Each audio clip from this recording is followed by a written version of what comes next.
जाकर के देवताओं ने भगवान से प्रार्थना की, हमारा स्वर्ग बचाओ।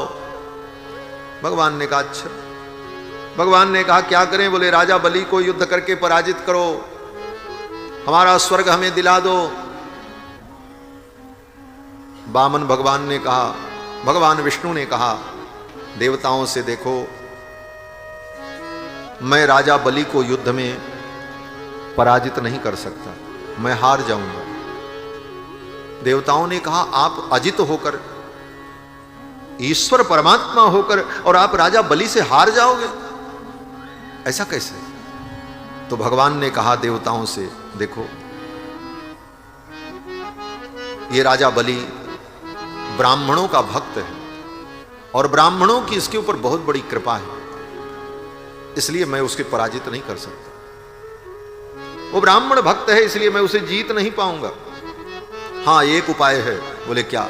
बोले मैं भी ब्राह्मण बनकर के उसके द्वार पर जाऊं और बिना युद्ध किए छल से, बुद्धिमानी से उसका राज्य उससे छीन करके मैं तुम्हें दे दूं। ये तो संभव है, लेकिन युद्ध करके राजा बलि को मैं नहीं जीत सकता। भगवान ने कहा। देवताओं ने कहा कुछ भी करो मेरे लिए। भगवान ने कहा ठीक है। तब भगवान ने वामनावतार धारण किया। बोलो श्री वामन भगवान की जय। देव माता अदिति के गर्भ से भगवान वामन के रूप में उत्पन्न हुए।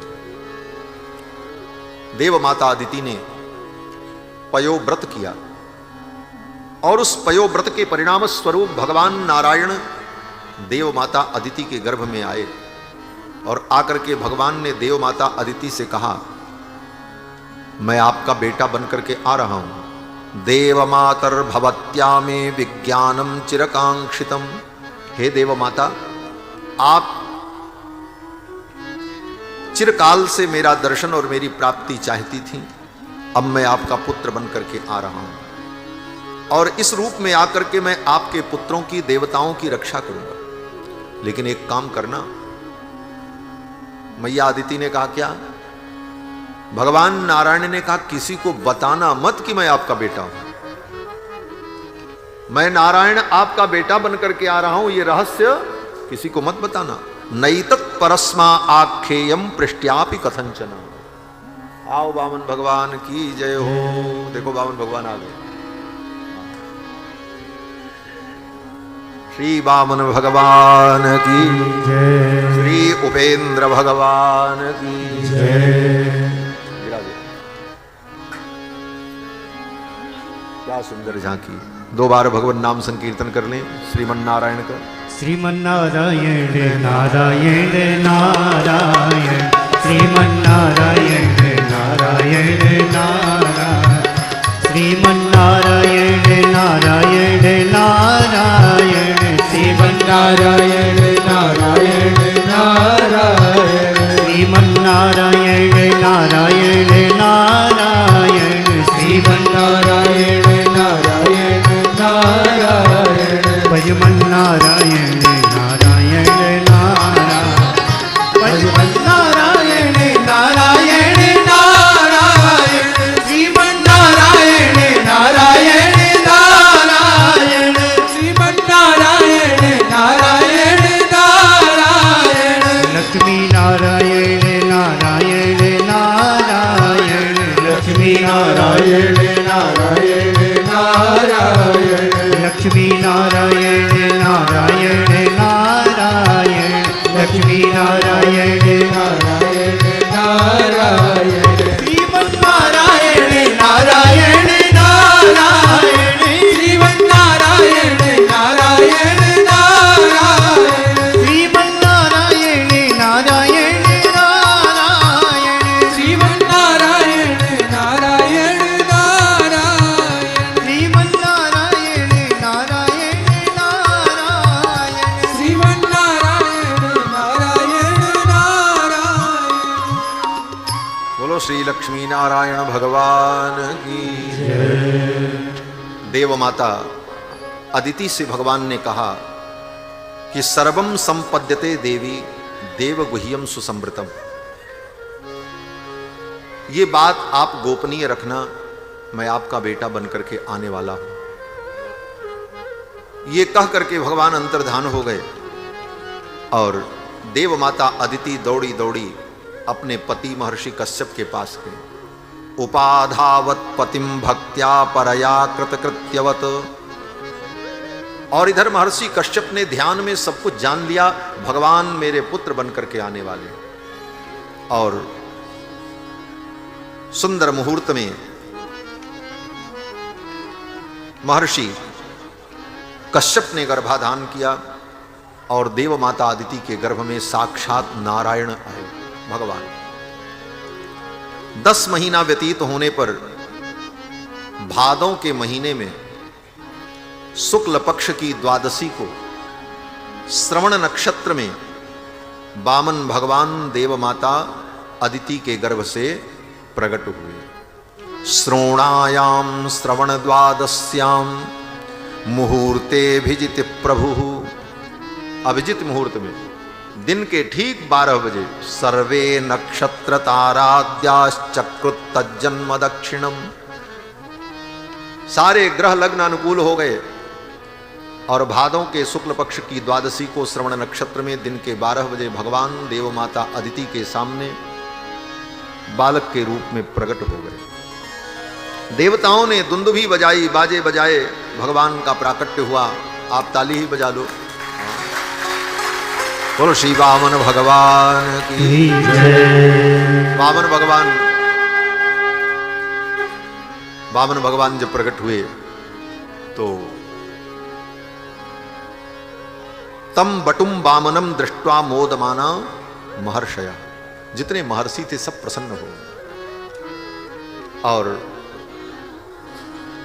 वामन भगवान का नामकरण हुआ। क्या नाम हुआ? उपेंद्र।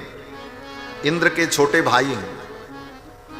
इंद्र की मां अदिति ने भगवान को पुत्र रूप में जन्म दिया, तो इंद्र से छोटे हैं इसलिए इनका नाम उपेंद्र हुआ।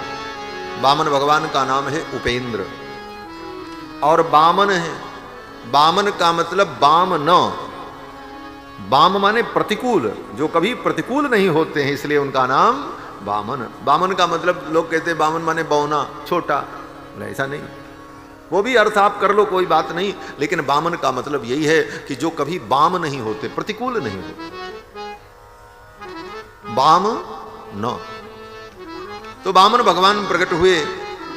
तम बटुम वामनम दृष्ट्वा मोदमाहना महर्षया। सभी महर्षि बड़े प्रसन्न हुए और फिर उनका यज्ञोपवीत संस्कार हुआ, क्योंकि ब्राह्मण के बालक बनकर के प्रकट हुए, ऋषि बालक, तो यज्ञोपवीत हुआ। तो यज्ञोपवीत में कौपीनाच्छादनम माता द्यौश्छत्रम जगतपते। जब यज्ञोपवीत संस्कार हुआ तो माता अदिति ने वामन भगवान को लंगोटी पहनाई। वामन भगवान तो लंगोटी पहने थे, धोती होती तो बड़े लोग पहनते हैं, और ब्रह्मचारी थे, लंगोटी पहनाया, कौपीन पहनाया देव माता अदिति ने। तो कौपीनाच्छादनम माता द्यौश्छत्रम जगतपते। देवलोक ने, दिव्यलोक जो है, दिव्यलोक के स्वामी ने भगवान को छत्र दिया। कमंडलुम वेद गर्भ। भगवान वेद गर्भ प्रकट हुए ब्रह्मा, और ब्रह्मा जी ने कमंडल दे दिया। बोले कमंडल ब्रह्मचारी को दिया जाता है भिक्षा। ब्रह्मचारी को कोई कोई वस्तु देनी चाहिए भिक्षा में। तो वामन भगवान को ब्रह्मा जी ने कमंडल दिया। कुशान सप्तर्षयो ददुहु। सप्तर्षियों ने कुश दिया, पवित्र बनाने के लिए, प्रोक्षण करने के लिए, त्रिकुश बनाने के लिए सप्तर्षियों ने कुश का दान किया। अक्षमालाम महाराज सरस्वत्यव्ययात्मनः। भगवती सरस्वती ने प्रकट होकर के अक्षमाला प्रदान की जपने के लिए। ब्रह्मचारी को माला भी तो चाहिए। और इस प्रकार भिक्षाम भगवतीम साक्षात उमा दादव अंबिकाम सती। और जब वामन भगवान भिक्षा मांगने के लिए चले, भवति भिक्षाम देहि, तो मां अंबिका ने, भगवती पार्वती ने साक्षात प्रकट होकर के वामन भगवान को भिक्षा दिया। और इस प्रकार वामन भगवान भिक्षा लेकर के देवताओं के द्वारा सम्मानित होकर वहां से चले। और कहां चले? बोले सीधे पहुंचे राजा बलि के यज्ञ स्थल पर। जब पहुंचे, दूर से आते हुए देखा राजा बलि ने, और वहां के विद्वानों ने, ऋषियों ने, यज्ञशाला में बैठे लोगों ने अब सब आपस में कहने लगे, ऐसा तेजस्वी ब्रह्मचारी ये कौन हो सकता है? किसी ने कहा भगवान सूर्य आ रहे हैं, सूर्य किलायाति, निश्चित रूप से सूर्य भगवान ही ब्रह्मचारी बनकर के आ रहे हैं। दूसरे ने कहा नहीं, उतवा विभावसु, भगवान विभावसु ब्रह्मचारी बनकर के आ रहे हैं। किसी ने कहा नहीं नहीं, सनत कुमारो तदिदृक्षया क्रतोः, लगता है सनक सनंदन सनातन सनत कुमार ब्रह्मा जी के जो 4 मानस पुत्र हैं, उनमें जो सनत कुमार हैं वो यज्ञ का दर्शन करने के लिए आ रहे हैं। सब अलग अलग प्रकार की बातें कर रहे थे। तब तक वहीं यज्ञशाला में बैठे थे कौन? बोले शुक्राचार्य जी महाराज, दैत्यों के कुलगुरु, परम ज्ञानी है महाराज, भगवान की विभूति है शुक्राचार्य। गीता में भगवान कहते हैं कवि नाम उषना कवि ही, कवियों में विद्वानों में मैं शुक्राचार्य हूं। शुक्राचार्य भगवान की विभूति। शुक्राचार्य ने पहचान लिया। शुक्राचार्य जी ने कहा न ये सूर्य हैं, न विभावसु हैं, न सनत कुमार हैं। राजा बलि ने कहा फिर ये कौन है जो आ रहे हैं? तो शुक्राचार्य ने कहा राजन, विष्णु कपट पंडित, कपट पंडित भगवान विष्णु आ रहे हैं।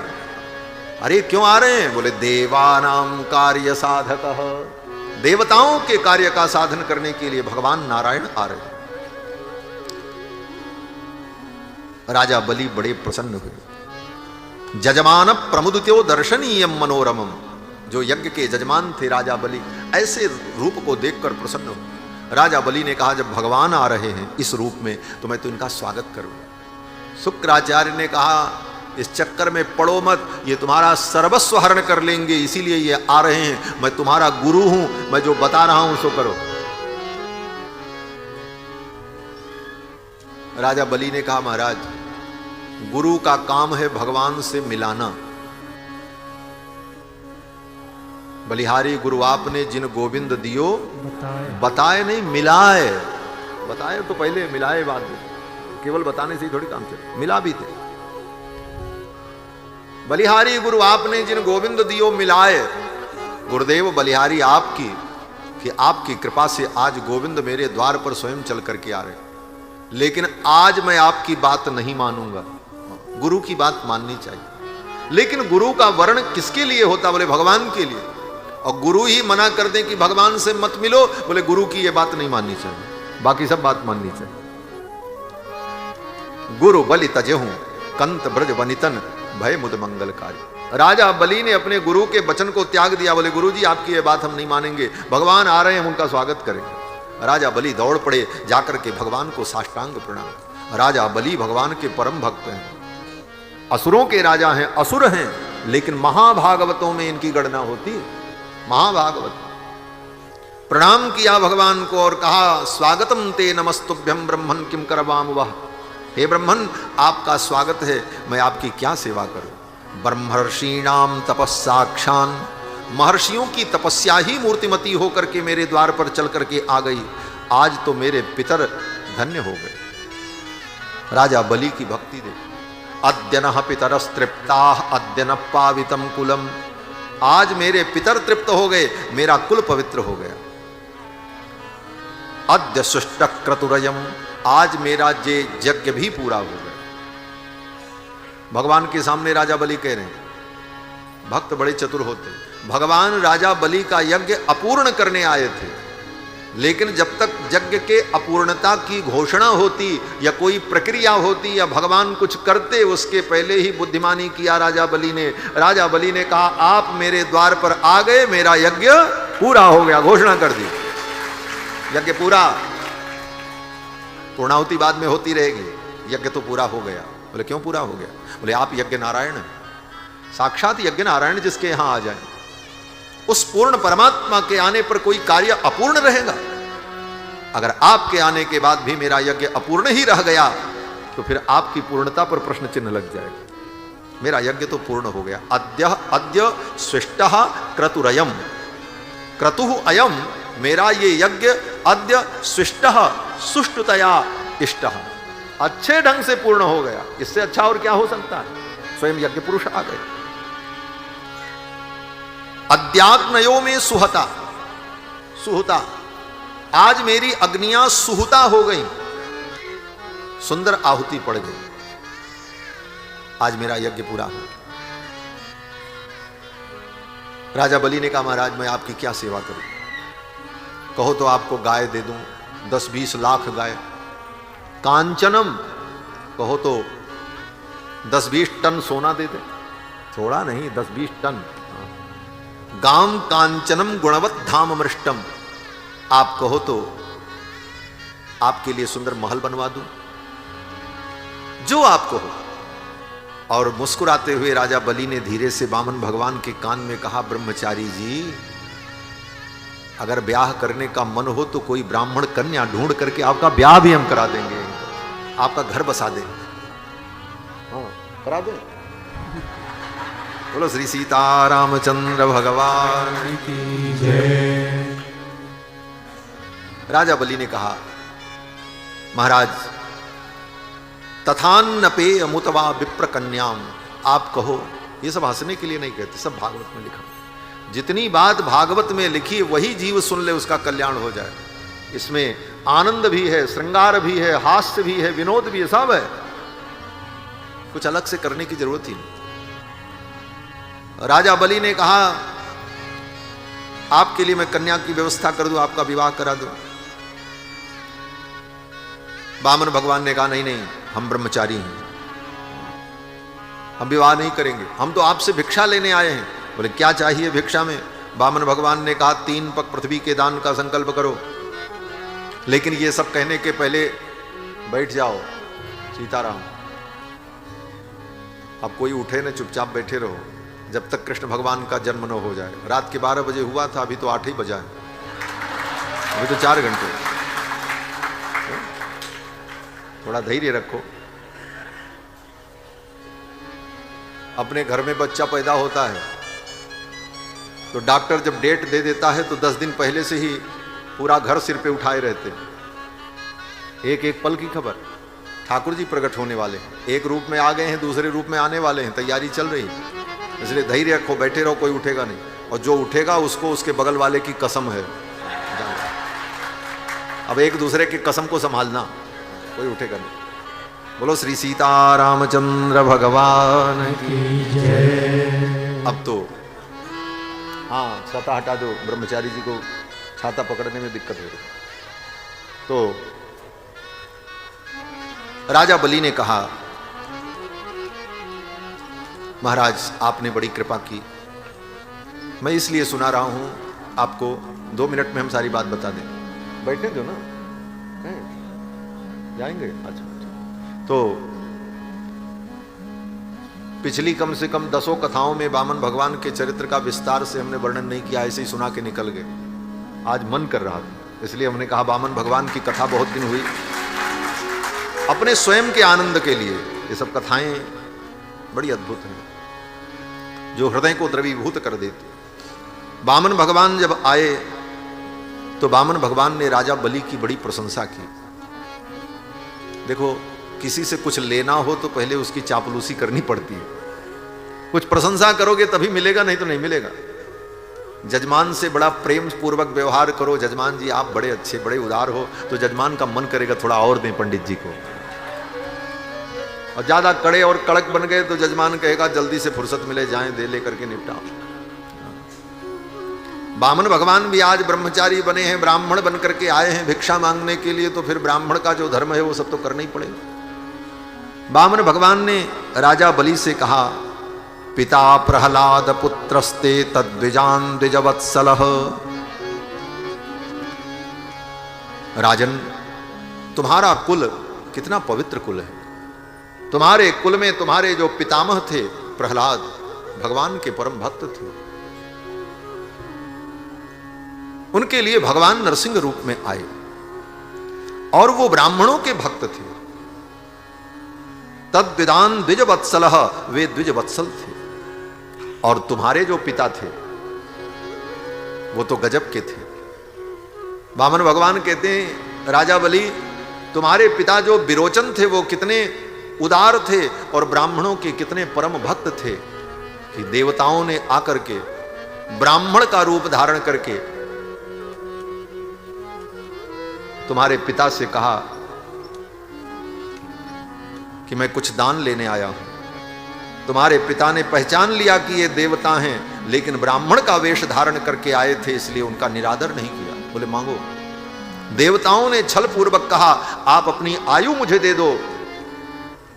और उन देवताओं के कहने पर, ब्राह्मण रूप में आए हुए देवताओं के कहने पर तुम्हारे पिता ने अपनी आयु उनको दे दी, अपना जीवन समर्पित कर दिया। ऐसी ब्राह्मण भक्ति थी आपके पिता में। समायुर द्विजलिंगेभ्यो देवेभ्यो दात सयाचिता, देवताओं की याचना पर अपनी आयु का उन्होंने दान कर दिया।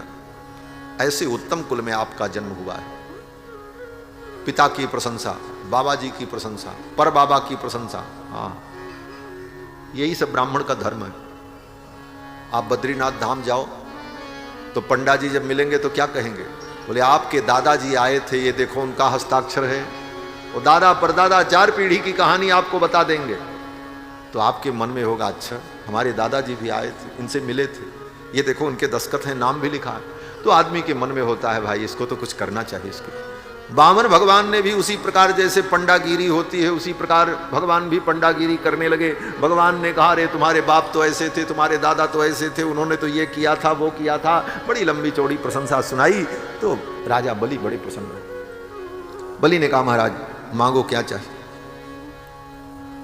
तो वामन भगवान ने कहा, हमको 3 पग पृथ्वी चाहिए बस। राजा बलि ने कहा, महाराज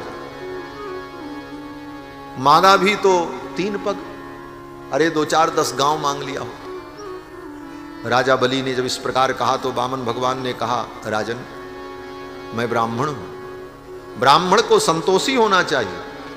असंतुष्टा दुजा नष्टा संतुष्टा च महीपति। अगर ब्राह्मण असंतोषी हो जाए तो ब्राह्मण का नाश हो जाता है। ब्राह्मण को संतोष रखना चाहिए। और वास्तव में ब्राह्मण को संतोष है, जितनी जरूरत हो उतनी मिल जाए, ले लेता है तो काम चल गया, फिर उस दिन की चिंता नहीं, फिर देखा जाएगा। ये संतोष धर्म ब्राह्मण में बना रहे तो उसका ब्राह्मणत्व सुरक्षित रहता है, और उसका संतोष नष्ट हो जाए तो उसका ब्राह्मणत्व नष्ट हो जाए। और निर्धरता, यही ब्राह्मण की शोभा है। ब्राह्मण धनपति होकर के शोभा नहीं प्राप्त करता, ब्राह्मण तो विद्यावान होकर के शोभा प्राप्त करता। ब्राह्मण का धन उसकी विद्या है। विद्याधनम सर्वधनम प्रधानम। वामन भगवान ने कहा, राजन मैं तो ब्राह्मण हूं, ज्यादा लेकर के मैं क्या करूंगा, मुझे खेती तो करना नहीं है, क्योंकि ब्राह्मण को खेती नहीं करना चाहिए। मैं तो केवल अपने रहने के लिए चाहता हूं, और रहने के लिए 3 पग पर्याप्त है, जितने में सोने की जगह मिल जाए, बिस्तर लगा लें, संध्या वंदन कर लें, इससे ज्यादा क्या चाहिए। राजा बलि मुस्कुराते रहे, बोले वाह प्रभु, अद्भुत लीला है आपकी। फिर तो राजा बलि ने संकल्प किया दान का, और जब दान कर दिया तो राजा बलि ने कहा, अब नाप लो आपको जहां चाहिए। तो वामन भगवान ने कहा, देखो राजन तुम चालाकी कर रहे हो। बोले क्या चालाकी? बोले दान तुमने किया है और नापने का काम मुझे सौंप रहे हो, नाप लो। नाप करके तुम्हें देना चाहिए। कोई व्यक्ति दान का संकल्प करता है तो संकल्प करने के बाद अपने पॉकेट से, अपनी तिजोरी से माल निकाल करके वही अपने हाथ से देता है। ये थोड़ी है कि दान का संकल्प कर दिया तो लेने वाला जाए उसकी तिजोरी खोल के निकाल ले, ऐसा नहीं होता, उसी को देना पड़ता है। तो आप नाप करके हमें बता दो हमारी भूमि कहां है। राजा बलि ने कहा, महाराज 3 पग पृथ्वी देने में मुझे लज्जा आ रही है, मुझसे मांगा भी तो 3 पग पृथ्वी। तो वामन भगवान भी बड़े विचित्र। वामन भगवान ने कहा, राजन मैं समझ गया तुम्हारी चालाकी। तुम ये सोच रहे हो कि अपने पैरों से मैं नाप करके दूंगा तो ज्यादा जमीन चली जाएगी। मेरे पांव छोटे छोटे हैं इसलिए तुम मुझको नापने को कह रहे हो। इस बात पर राजा बलि को हंसी आ गई। राजा बलि ने कहा, प्रभु ऐसी बात नहीं,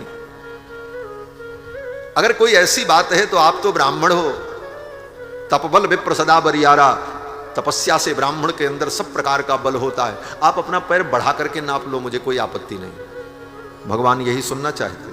भगवान ने कहा, तो राजन मैं बढ़ा करके नाप लूं? राजा बलि ने कहा, हाँ नाप लो। वामन भगवान ने कहा, तो फिर देखो मेरे पराक्रम को। एक चरण धरती पर और भगवान ने दूसरा चरण उठाया, प्रणव का उच्चारण किया, ओ प्रणव का उच्चारण करते हुए भगवान ने अपने चरण को जब उठाया तो भगवान का चरण ब्रह्मलोक तक पहुंचा। एक चरण धरती पर, एक चरण ब्रह्मलोक। ब्रह्मा जी ने भगवान के चरण को धोकर के कमंडल में रख लिया। गंगा जी प्रकट हो गई, गंगा का अवतरण हो गया। 2 ही पग में संपूर्ण ब्रह्मांड नाप लिया, ब्रह्मलोक पर्यंत भगवान। वामन भगवान ने कहा, आप बताओ तीसरा पैर कहां रखा। राजा बलि ने कहा, महाराज सब तो आपने ले लिया, अब बचे नहीं है, मैं क्या बताऊं। वामन भगवान ने कहा, तुम्हारी प्रतिज्ञा पूरी नहीं हुई, इसलिए तुम अपराधी हो, मैं तुम्हें बंदी बनाता हूं। भगवान ने आदेश दिया, अपने सेनापति को बांध लो, राजा बलि को। भगवान के सेनापति विश्वक्सेन प्रकट हो गए, राजा बलि को नारायण पाश में बांध लिया। ये सब कोलाहल चल रहा था, तब तक भीतर से निकल करके राजा बलि की पत्नी विंध्यावली आई। साथ में उनका बेटा बाणासुर, छोटा सा 5 वर्ष का, वो भी आया।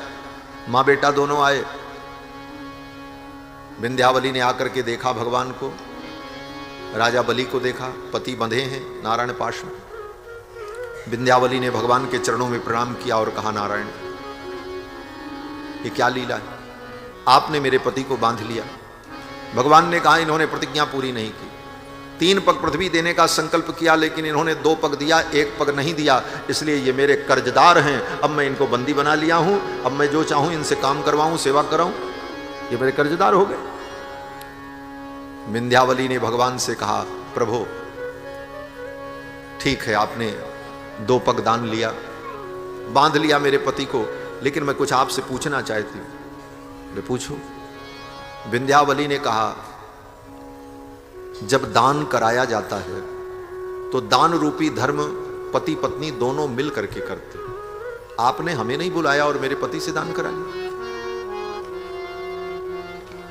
बिना पत्नी के बुलाए केवल पति से आपने दान करा लिया, इसलिए आपका दान अधूरा रह गया। दूसरी बात, दान का संकल्प तो आपने कराया, लेकिन दक्षिणा का संकल्प नहीं कराया। दान धर्म है और कोई भी धर्म करने के बाद दक्षिणा दी जाती है, दक्षिणा का भी संकल्प होता है। दान और दक्षिणा के बाद भूयसी दक्षिणा दी जाती है। आपने दान तो करा लिया, लेकिन दक्षिणा और भूयसी दक्षिणा का संकल्प नहीं कराया, इसीलिए आपका यह कर्मकांड अधूरा रह गया। पंडित जी, दान लेने का शौक तो आपके अंदर पैदा हो गया, लेकिन पढ़े नहीं लगता। भगवान मुस्कुराने लगे। भगवान ने सोचा, मैं क्या बहस करूं इससे। विंध्यावली ने कहा, यह विधि है, दान, दान के बाद दक्षिणा, दक्षिणा के बाद भूयसी दक्षिणा। तो वामन भगवान ने कहा, तो फिर देवी तुम ही बताओ क्या करें। विंध्यावली ने कहा, कुछ भी हो, मेरे पति ने अगर संकल्प किया है तो संकल्प मैं पूरा करूंगी।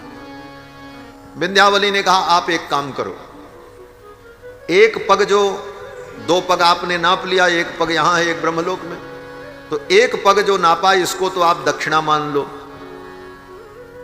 और दूसरा पग जो है उसको भूयसी दक्षिणा मान लो।